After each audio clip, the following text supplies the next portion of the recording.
Thank you very much for the introduction, Julie. Just a bit of a sound check. Put up your hand if you can hear me. Okay, put up your other hand. Keep your hand up, sorry. Put up your other hand. This is your first time at a Courage to Care event. Give yourself a round of applause.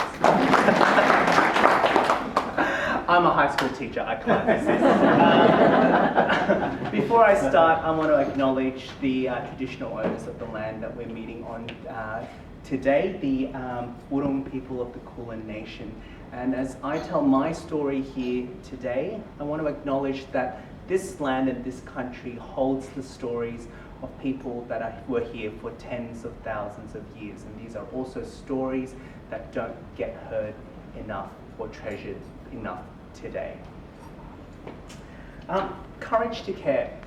Ordinary people, extraordinary acts. And when I first was approached by Gandel, by Vedran, and by Tony to be a spokesperson for Courage to Care, I was really humbled because I do see myself as an ordinary person, and it was amazing for them to see that I'm doing something extraordinary that can contribute to the voice of this program.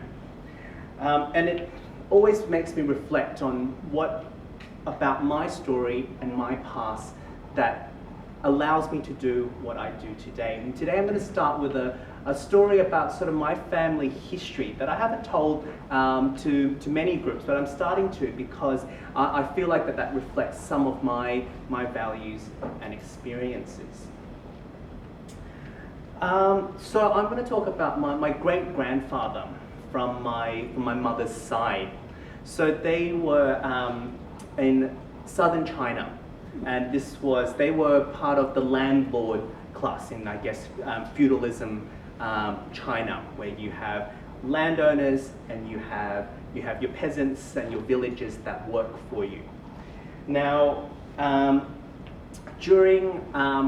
after World War II, when communism started taking over the south of China, the landlords, because they were landowners, they had the land confiscated from them because of the unfairness that was perceived about sort of the land-owning class. In China at this point, there were about 10 to 20 million people in this landlord class. During the ensuing civil war and the takeover of communism in China, the communist government led programs of executions and persecution of the landlord class. 80 to 90% of the landlord class were either executed or disappeared without a trace. How did my family escape that? My grandmother tells the story that when the communists were taking over the south of China, they held mock trials, or they held pseudo kangaroo court trials for the landlord class. What they did was that they bring out a slab of tofu, and the head of the family needs to kneel on the slab of tofu. If you kneel on it and the tofu breaks, you are guilty of excesses, and you and your family were executed. If you kneel on it and it doesn't, then you're free to go. But that obviously doesn't happen if you know the consistency of even the furthest tofu that you can find in the supermarket. During this time, my grandmother says that there were two reasons why our family escaped that persecution at that point. My grandmother reflects on my great-grandfather, and she said that he was a very kind and compassionate landlord. He would lend money to villagers. When times were tough, he would forgive debts. During the times of the trials and persecutions, it was the villagers that came to the trials and stood up for my great-grandfather and his family. This is a kind family. You can let them go. And so they were let go. There were two components why my family made it out of this class-aside. One, because of the kindness and compassion and the values that my great-grandfather had, but also that there were villagers that had the courage to care and the courage to stand up when they see certain injustice. If only there was more kindness, if only there was more courage during this terrible time in Chinese history that still goes very much unreported. As we know about history, it is the victors and the ones still in power that controls the history. This was a cruel twist of fate, and this was, I'm going to talk a few things about twists of fate that has led me to where I am today in my story and how I became the person I was. At the end of World War II, my grandmother, this was before the class-aside was happening, my grandmother went to university in Guangdong province, in Guangzhou. And there she met my grandfather, and during the approaching civil war, she had to make a bit of a choice. She said she met my grandfather and there was an offer of marriage. So she was like going, this could be my ticket out of China. At the same time, she also got a medical scholarship to study in Germany at this point. And she would have been one of the first Chinese people to study medicine in Germany at this time. She still talks about like German anatomy words. She's like going, oh, I started studying German, and she tells me like, okay, the lungs is der Lung, the Magen is the stomach, and things like that. She still thinks fondly for it, but she made a choice and she married my grandfather and she moved to Hong Kong and she escaped part of the class-aside. Subsequently, a lot of my extended family made it out to Hong Kong, to the US, and made their lives outside of China. I was born in Hong Kong in 1987, and why did we choose to leave Hong Kong? Hong Kong, as many of you know, was a British colony, and in 1984, Margaret Thatcher signed the Sino-British Declaration that returned Hong Kong to China in 1997. In 1987, on July 4th, there was the Tiananmen Square massacre in Beijing. And that set off a lot of warning bells for people in Hong Kong at the time for 1997. And this is extremely pertinent now, and some of the fears has been actually realized with the current protests and the issues that are going on in Hong Kong.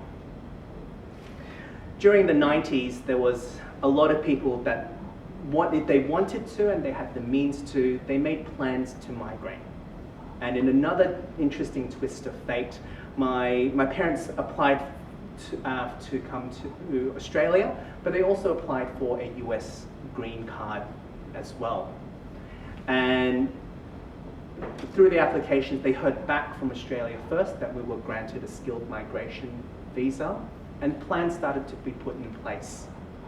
It was only, I think my mum said 2 months later, they also got a green card to go to the US. If it happened the other way around, I might actually be American and speaking with an American accent today. My parents brought us here to Australia for different opportunities, but also for the liberal democracy that Australia offers, that they were fearful that Hong Kong will not have with the return to China. And they made a lot of sacrifices to come to Australia. Financial sacrifices, they sacrificed lucrative careers, their own personal friends network, and of course, going into the unknown. Not unlike the Jewish diaspora that we see around the world today. I grew up in Sydney, in the Jewish neighbourhood of St Ives. So I've been very familiar with my Jewish neighbours, Jewish culture. My primary school was next to Masada College. If you are familiar with St Ives in Sydney, education was foremost the most important thing for my family. I graduated firstly with a Bachelor of Commerce, and I'm going to play on a bit of stereotypes about myself. I fulfilled my filial duty by becoming a corporate investment banker. It was either that or medicine. I just didn't work hard enough in the medicine.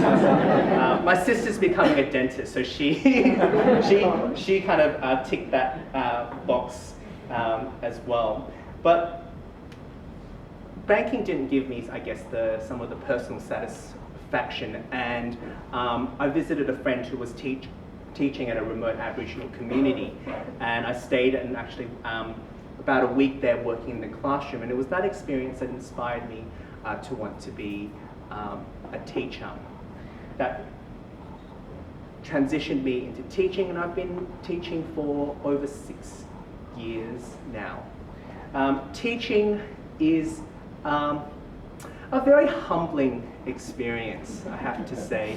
I don't think any job makes you aware of your lack of control over a situation, over a group of people. I've been speaking for 5 minutes and no one has asked me to go to the bathroom when it's lunch, or have just got off and just sat on the ground. But teaching, at the end of the day, is also exceedingly rewarding, and sometimes students return, or at the end of graduation they write you notes that kind of just warms your heart. And there's one that I always dig up when I'm feeling a little bit low about whether or not I'm making an impact to these little kids that I'm trying to get a message through. And it reads, "Mr. Cheng, I cannot thank you enough for teaching me. You have changed my life. You helped me to find the voice and the leader inside of me I never thought I had. Without you, I would not be who I am today." Young people like this gives me hope that there is a better future. But it has also taken a 15-year-old, a young person like this, to challenge me to my very, very core. On October 2nd, 2015, a 15-year-old radicalised Islamic boy, Walt, was outside the New South Wales Police headquarters. My dad left work at the right place at the right time.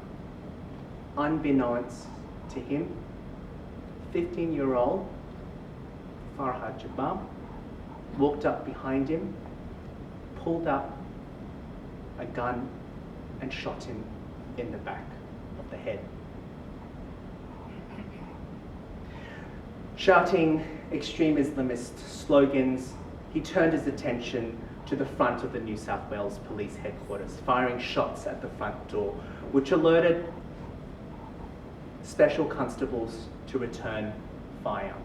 In the exchange of fire, the 15-year-old boy was shot dead as well. There were 2 tragedies in that day. I was numb when I heard. I just didn't even know how to react. Mum was absolutely inconsolable. In this cruel twist of fate, I think a lot of us was asking the question, is what could lead a 15-year-old to believe that such a final and violent act can be the solution to anything at all? I personally still am finding out reasons for why and how this has happened. We're still going through the court systems 4 years on. We're still waiting for a coronial inquest into what happened.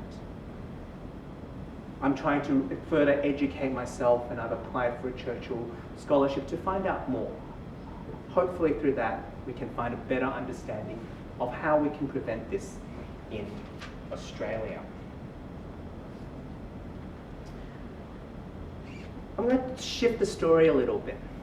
And prior to Dad's shooting, about 2 months before, I applied for and was very fortunate to receive a Gandel Scholarship, a Holocaust Scholarship for Australian educators.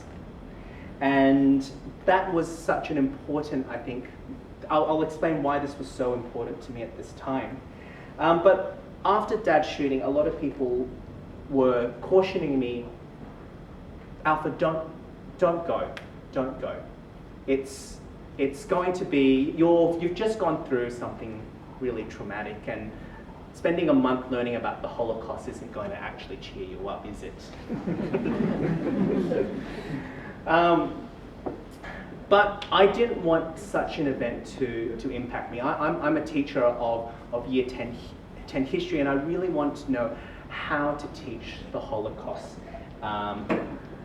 better. And the experience in Israel and studying at the Yad Vashem, I think really changed a lot of what I saw about teaching the Holocaust. And it's not about teaching about the death, the gore, and the numbers. It's about teaching the cautionary tale, but also the story of compassion and humanity.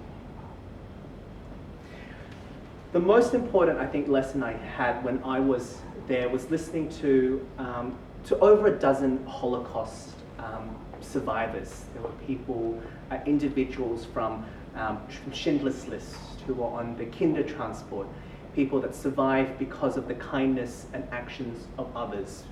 Some survivors from Auschwitz, Bergen-Belsen. And this was so inspiring for me because these were people that experienced trauma many times more than I have just experienced. And they were able to shine a light and turn their pain and tragedy into something hopeful, purposeful, to ensure that actions that they've experienced never happen again. It's also an act of defiance for those that are choosing to use their actions to silence and to put other people down. And that inspired me so much. I guess that experience gave me some, I hope I'm saying this correctly, chutzpah. Because prior to going on the Gandel scholarship, I didn't do any media interviews. It wasn't that they weren't asking me for any, I just didn't feel like that I had anything to say. But after that, I started actually speaking out. I started being involved in causes that I think would make a difference in Australian society. I got involved in the gun control debate because Dad was shot by a black, or what they call grey market gun. And I really truly believe that the less guns we have in society, the less chance people will be killed by guns. Probably can't say that in America, it wasn't down very well. But in Australia, fortunately we're in Australia, and we had a really good audience. I started a conversation with former Prime Minister John Howard on an episode of Insight, and we both wrote an opinion piece about that maybe there is a need for another gun amnesty 20 years after Port Arthur. And things kind of rolled along. In that year, a gun amnesty was announced by the Justice Department, and in that year, over 57,000 guns were handed in to authorities. It was also in that year that I started to write and speak out against Islamophobia. And those, especially in places of power, that were using Dad's tragedy or our family tragedy to spread their messages of hate, of intolerance, of exclusion. I won't mention who said that. I don't want to give that person any more air than she already takes up. I didn't know actually how much I was doing and the impact that I was actually having until towards the end of 2016, I got a phone call from the Australian of the Year Day Awards to say that I've been nominated, and the committee has said that I was a finalist for Young Australian of the Year, and it kind of made me realise that actually I was doing something that was making a difference. It also finally convinced my mum that I was doing something of importance. So she was always like, Alpha, why are you always speaking to the media? Why are you always going to do these talks and interviews? I think sometimes culturally, as Chinese culture, we we kind of want to stay under the radar. We don't want to cause too much ruffles. And I remember after the nomination, Mum was going through the list of all the different finalists, and she was like, oh wow, all of these people have done really great things. And I was like, oh yeah, and I'm one of them. She's like, oh, okay, I kind of get it. So I think that was almost like the best thing that came from the process. I truly believe that I'm just an ordinary person that was put in an extraordinary circumstance. And one of my students put it very aptly when she just slipped me a note one day, and the note wrote, it's like, Mr. Cheng, thank you for sharing your story. I've gone through some hard times too, and this quote always helps me. I hope it helps you. And the quote is, you don't know how strong you are until being strong is the only choice you have. Such is the wisdom of a 14-year-old. Ordinary people, extraordinary acts. At Courage to Care, I really believe that explains the work of a lot of the volunteers that are in the organisation. There are everyday people that want to make a difference. And why Courage to Care?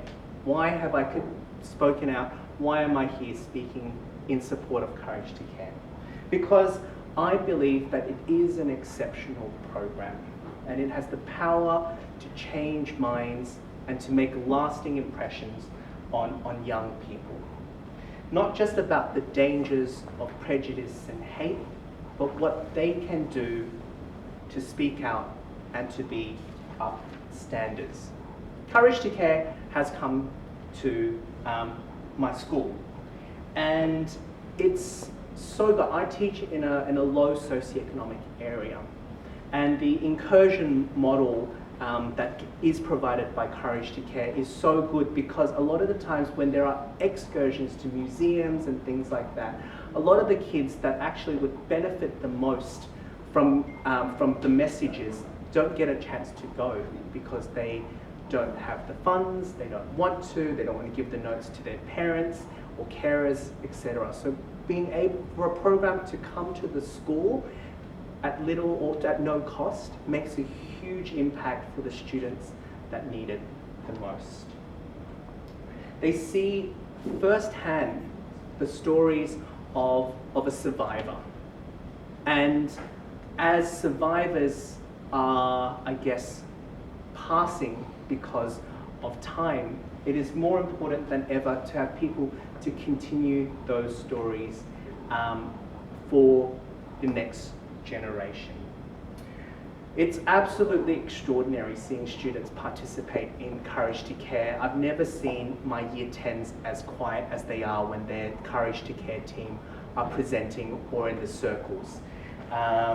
Sometimes, like, I even surprised, there are kids that are like, oh, maybe we'll just get them to not participate and we'll sit them out, and like, because we don't want to ruffle any feathers. But they get so into it. They're absolutely enthralled by the program and the messaging. And it helps us as teachers, because even long after Courage to Care have left, we can always refer back, oh, remember when Courage to Care came? Remember this message? And the kids going, oh, yes, I remember that. And that's always really powerful. And that is the power of stories. But stories can't tell themselves, and we need more people, supporters, volunteers, facilitators, storytellers, to continue this amazing work. I know some of you are like thinking, ugh, teenagers, can't deal with that.